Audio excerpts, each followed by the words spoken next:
নমস্কার বন্ধুরা, পদ্মদির রান্নাঘরে আপনাদের সবাইকে স্বাগত। আজকের বানিয়ে দেখাবো ইজি সিম্পল ভেটকি মাছের ডালনা।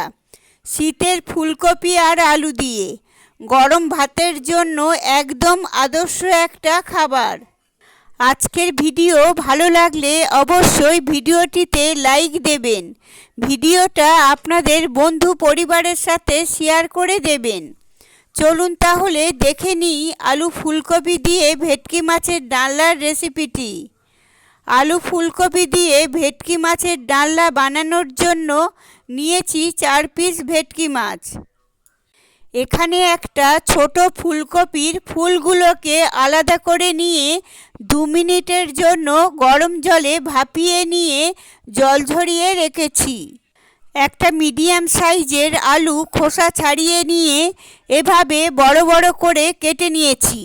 আর নিয়েছি ছোট বাটির 1 বাটি কড়াইশুঁটি। প্রথমে মাছগুলোতে নুন হলুদ মাখিয়ে নেব। সেই জন্য মাছের মধ্যে দিয়ে দিচ্ছি 1/2 চামচ নুন আর 1/2 চামচ হলুদের গুঁড়ো। এবার ভালোভাবে মাছগুলোতে নুন হলুদ মাখিয়ে নিচ্ছি।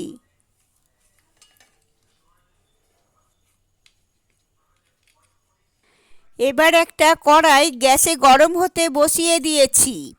ওর মধ্যে দিয়ে দিচ্ছি পরিমাণ মতো সর্ষের তেল।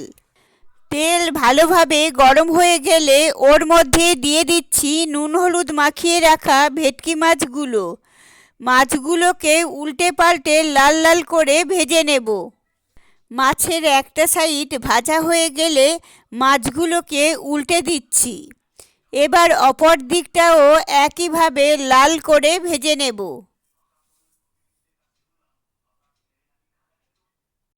মাছের দুটো দিক দেখুন লাল করে ভেজে নিয়েছি।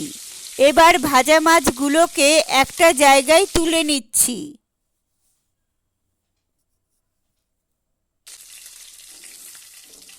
এবার মাছ ভাজার ওই তেলেই দিয়ে দিচ্ছি জল ঝরিয়ে নেওয়া ফুলকপিগুলো। যেহেতু এই সময়ের ফুলকপি, তাই 2 মিনিটের জন্য ভাপিয়ে নিয়েছি। কারণ ফুলকপিতে অনেক সময় দেখা যায় পোকা থাকে। তবে কেউ চাইলে ফুলকপি না ভাপিয়েও ভাজতে পারেন, তাতেও কিন্তু কোনো অসুবিধা নেই। তাই এর মধ্যে দিয়ে দিলাম 1/2 চামচ নুন আর 1/2 চামচ হলুদের গুঁড়ো। হাই ফ্লেমে ফুলকপিগুলোকে লাল করে ভেজে নেব। একটু ভালো করে ভাজতে হবে। ফুলকপি ভালো করে না ভাজলে কিন্তু পানসে খেতে লাগবে। দেখুন হাই ফ্লেমে ফুলকপিগুলোকে ভালোভাবে নাড়াচাড়া করে লাল করে ভেজে নিয়েছি। এবার ভাজা ফুলকপিগুলোকে একটা জায়গায় তুলে নিচ্ছি।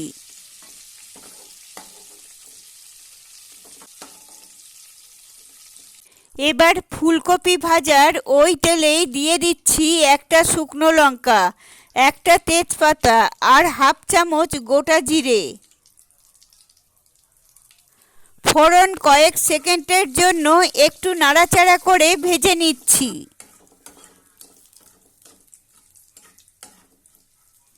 এবার এর মধ্যে দিয়ে দিচ্ছি বড় বড় করে কেটে নেওয়া আলুগুলো।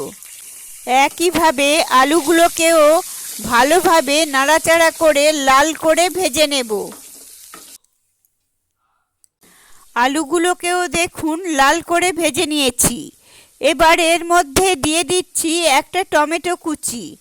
এখানে একটা বড় সাইজের টমেটো আমি খুব ছোট ছোট করে কুচিয়ে নিয়েছি। একই সাথে দিয়ে দিচ্ছি 1/2 চামচ হলুদের গুঁড়ো। দিয়ে দিচ্ছি 4 চামচের 1 চামচ লঙ্কার গুঁড়ো। তবে ঝালটা অবশ্যই আপনারা আপনাদের পছন্দ মতো দিয়ে দেবেন। একই সাথে দিয়ে দিচ্ছি 1/2 চামচ জিরের গুঁড়ো। দিয়ে দিলাম 1 চামচ আদা বাটা আর দিয়ে দিলাম 1 চামচ চিনি। এটা অপশনাল, আপনারা না চাইলে নাও দিতে পারেন, তবে দিলে এর টেস্টটা আরও বেশি ভালো হবে।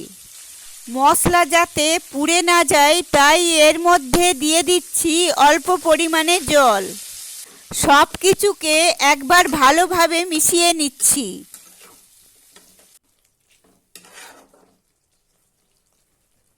মেশানো হয়ে গেলে এর মধ্যে দিয়ে দিচ্ছি ভাজা ফুলকপিগুলো। ভাজা ফুলকপিগুলো দেবার পর একই সাথে দিয়ে দিচ্ছি ছোট বাটির 1 বাটি কড়াইশুঁটি বা মটরশুঁটি। এবার সব কিছুকে ভালো করে মিশিয়ে নিয়ে কষাতে থাকবো যতক্ষণ না মশলার কাঁচা গন্ধ না যাচ্ছে, টমেটো নরম হয়ে না আসছে, ততক্ষণ অবধি মিডিয়াম ফ্লেমে আমি মশলা কষিয়ে নিচ্ছি। মিডিয়াম ফ্লেমে প্রায় 5-6 মিনিট সমানে নাড়িয়ে মশলা কষিয়ে নিয়েছি।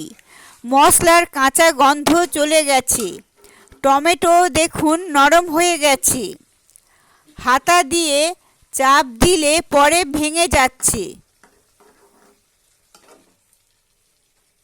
এবার আমি এর মধ্যে দিয়ে দেব জল। আপনারা কতটা গ্রেভি রাখবেন সেই বুঝেই জলটা দিয়ে দেবেন।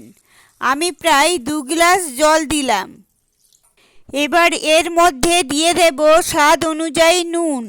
আপনারা আপনাদের স্বাদ অনুযায়ী নুনটা দিয়ে দেবেন।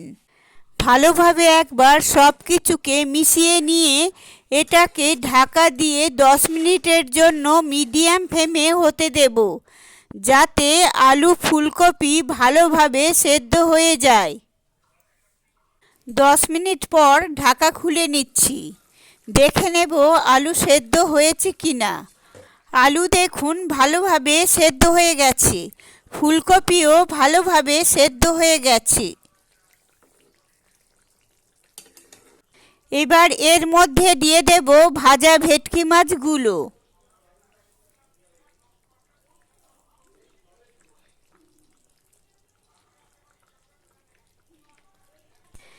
একই সাথে দিয়ে দেব হাফ চা চামচ শাহি গরম মশলা আর দিয়ে দেব 1 চামচ ঘি। এবার গরম মশলা আর ঘি দেবার পর ভালো করে ঝোলের সাথে সব কিছুকে মিশিয়ে দিচ্ছি।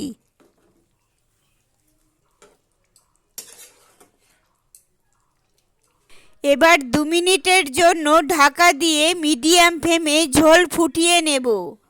মিডিয়াম ফ্লেমে 2 মিনিট ঝোল ফুটিয়ে নিয়েছি। গ্যাসের ফ্লেম অফ করে দিচ্ছি। আলু ফুলকপি দিয়ে ভেটকি মাছের ডালনা একদম রেডি, গরম গরম ভাতের সাথে সার্ভ করার জন্য। অবশ্যই বাড়িতে রেসিপিটা ট্রাই করে দেখবেন আর আমাকে কমেন্ট করে জানাবেন আপনাদের কেমন লাগলো রেসিপিটা। ভালো লাগলে একটা লাইক দিয়ে দেবেন আর আমার চ্যানেলে নতুন বন্ধু হয়ে থাকলে চ্যানেলটি সাবস্ক্রাইব করে পাশে থাকবেন। আপনারা সবাই ভালো থাকবেন, সুস্থ থাকবেন। ধন্যবাদ।